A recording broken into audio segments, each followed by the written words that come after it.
Já estamos de volta com o nosso radar político de hoje, que está recebendo o deputado estadual, professor Júnior Gel. No primeiro bloco a gente falou sobre muita coisa. Vamos continuar nosso trilhar, professor? Vamos, tranquilamente. Então vamos lá. Professor, eu gostaria de falar sobre os seus projetos de lei.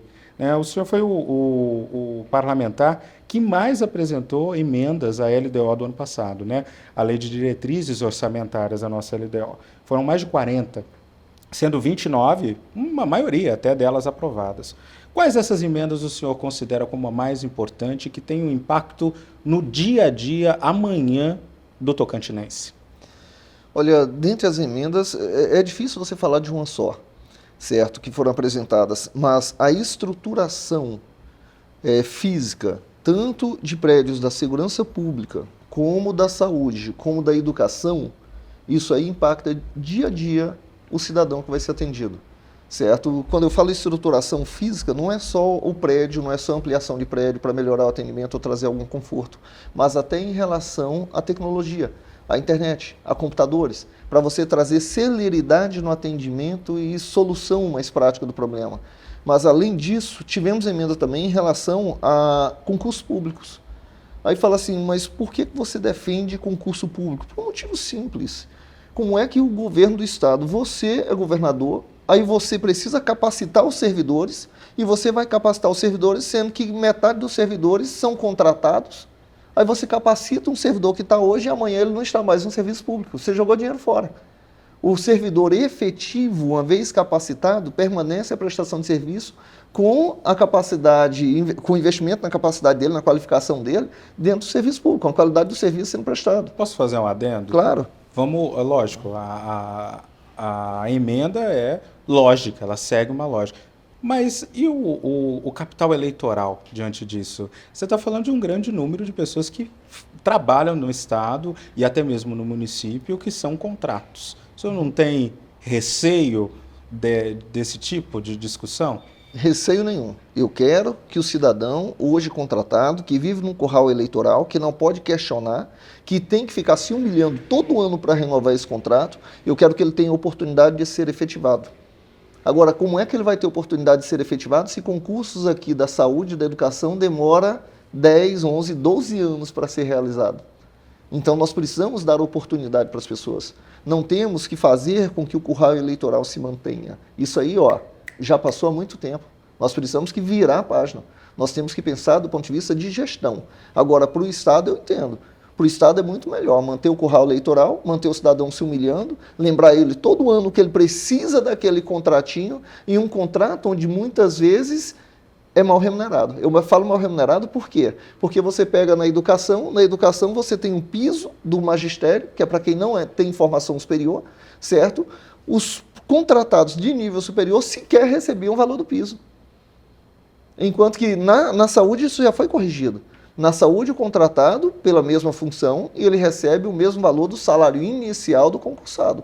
Só que na educação, não. Agora, depois da gente tanto bater, o secretário apareceu na mídia falando assim, olha, nós vamos pagar o piso.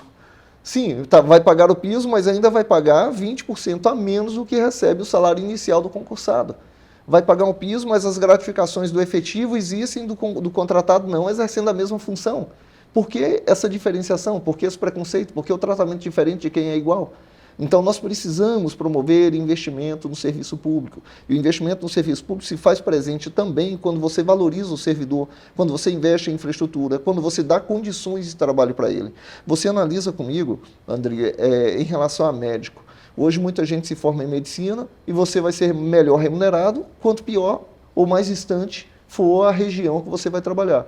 É uma realidade. Agora, o cidadão ele chega lá no interiorzinho, onde ele não tem nada, estrutura nenhuma para trabalhar, não tem estrutura para fazer cirurgia, não tem estrutura para fazer nada.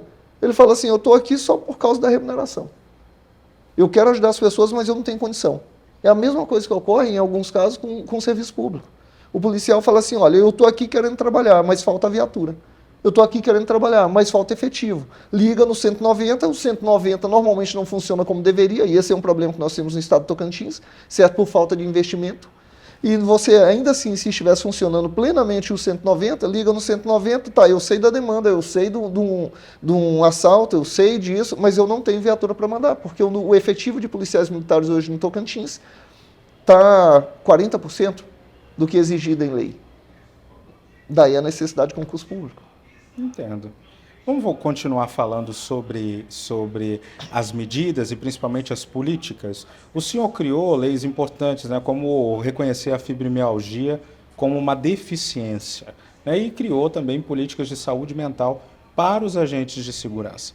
Quais são os projetos futuros para a saúde, claro, né, porque tem um pouco a percepção do eleitor que o Júnior Gel é só educação, né? E tem essas outras e tantas políticas públicas e leis importantes que o senhor ajudou a criar.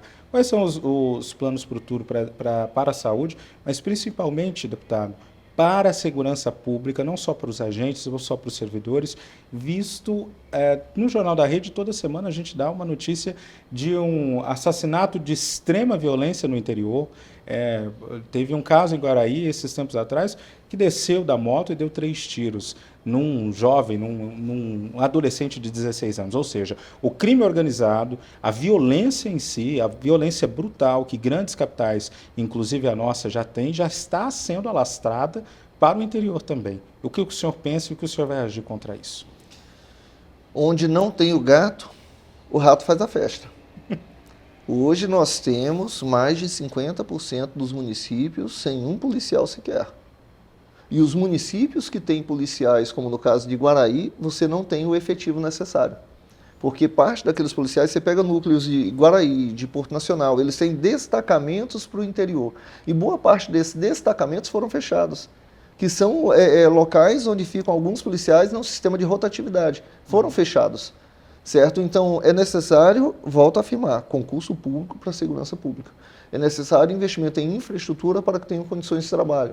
É necessário se fazer, no caso da saúde, nós temos hoje uma sobrecarga no HGP que tenta se colocar, a sobrecarga é por causa de Palmas, por exemplo, que tem uma demanda, uma população mais elevada. Aí eu pergunto, e as cirurgias que não são feitas de parto, no sudeste do Tocantins, que vem ter o parto aqui no Dona Regina porque não tem quem faz o parto lá? Você tem hospital regional no sudeste, você tem hospital regional em diversos lugares do estado, mas hospitais que não têm infraestrutura e por isso as cirurgias são todos encaminhados para a capital. São encaminhados às vezes para Araguaína, às vezes para Gurupi, de Gurupi vem para a capital. Nós precisamos promover investimento na saúde pública para que boa parte dos atendimentos que poderiam ocorrer no interior não haja necessidade de deslocar. Imagine você, um cidadão ou cidadã em situação grave, ter que sair numa ambulância, certo? Muitas vezes numa Saveiro, do interior, 100, 200, 300 quilômetros, já está numa situação grave, e deslocar para cá para tentar ser atendido no HGP. Quantos já perderam a vida nesse trânsito? Olha o problema que nós temos em relação à saúde. Saúde não é gasto, é investimento. Educação não é gasto, é investimento. Segurança pública não é gasto, é investimento. O Estado, ele precisa entender, o representante maior do Estado, ele precisa entender que o recurso que se arrecada em impostos, taxas e tributos não é para fazer dinheiro com ele, certo? Nós temos ali um recurso que é para retornar para a população em forma de trabalho, de prestação de serviço. Eu não tenho que me preocupar, vou gastar 300 milhões de reais em determinada área da saúde. Você não vai gastar, você vai investir 300 milhões de reais porque há deficiência provavelmente maior do que isso no setor que você está promovendo investimento. Agora, é necessário se fazer gestão. É necessário saber onde investir e ter prioridades de investimento. Mas eu me pergunto, quais são as prioridades? Eu não sou contra a cultura, longe de mim ser contra a cultura. Mas se está sobrando dinheiro para fazer shows diversos a valores questionáveis, então é porque tem dinheiro sobrando. Tem dinheiro sobrando. Se tem dinheiro sobrando, por que a saúde, a educação e segurança estão na situação calamitosa que está? Deputado, já encaminhando para o final do nosso programa, 2 perguntinhas que é aquela oportunidade da gente falar além do seu mandato, né? Cenário político atual, deputado, né? 2026 temos eleição, as tratativas já começaram. Quais são os projetos eleitorais para o ano que vem? Podemos contar com uma candidatura a Brasília ou continuaremos em Palmas? Em Palmas. Aí, em primeira mão, então. Em Palmas. Não. A atual conjuntura não me permite deslocar para Brasília. Por quê? Desculpa. Eu tenho 3 filhos pequenos. Sim. Eu tenho uma menina de 7 anos, tenho 2 garotinhos que ainda não completaram 2 anos. De capital eleitoral o senhor conseguiria? Eu acredito que o capital eleitoral todo mundo almeja. Se vai conseguir, só na urna mesmo que a gente vai saber o resultado. Mas hoje eu preciso estar próximo dos meus filhos. Meus filhos precisam de mim. Aí já me falaram assim, mas você leva a família. Sim, e no fim de semana eu tenho que retornar para Palmas. Aí eu vou ficar levando meu filho, trazendo meu filho, levando meu filho, trazendo meu filho. A estrutura de apoio que eu tenho aqui com os avós, com os irmãos, é diferente. Aqui eu consigo ter um apoio para os meus filhos. Eu levo minha filha para a escola e busco minha filha da escola todo dia. Onde que eu consigo fazer isso em Brasília?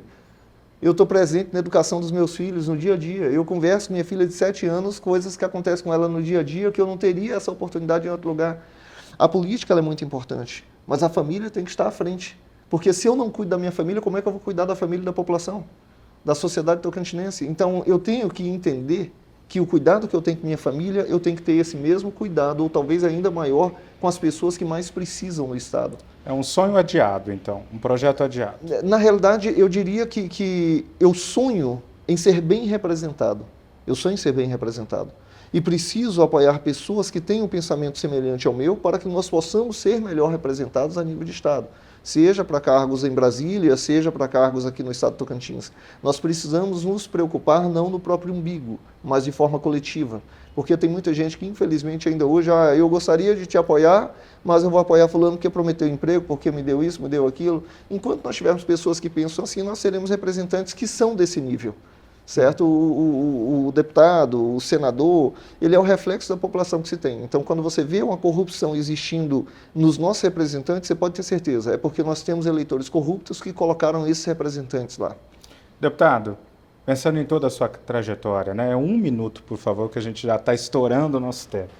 Como deputado, como professor universitário, como vereador, né? Como deputado estadual, como candidato ao executivo durante 2 oportunidades.